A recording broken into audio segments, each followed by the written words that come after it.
السلام علیکم ورحمۃ اللہ وبرکاتہ، الحمدللہ والصلاۃ والسلام علی رسول اللہ، اما بعد فاعوذ باللہ من الشیطان الرجیم، بسم اللہ الرحمن الرحیم۔ ایک بھائی نے یہ سوال کیا ہے کہ امام قرآن مجید اٹھا کر نماز تراویح پڑھا سکتا ہے؟ جی، پہلی تو بات یہ ہے، اگر امام حافظ قرآن ہو یا قاری قرآن ہو تو اسے اس عمل سے بچنا چاہیے کہ ہاتھ میں قرآن مجید اٹھا کے نماز نہ پڑھائے۔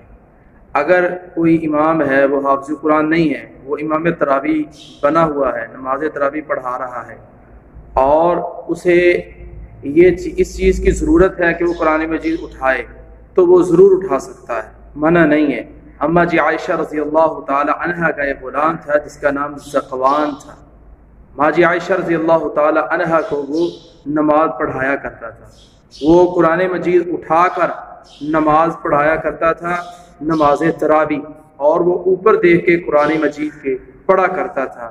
اس لیے اس دلیل سے یہ بات ثابت ہوتی ہے کہ جو امام ہے وہ اگر غیر حافظ ہو، حافظ نہ ہو، تو وہ قرآن مجید اٹھا کر نماز تراویح پڑھا سکتا ہے، منع نہیں ہے، یہ جائز ہے۔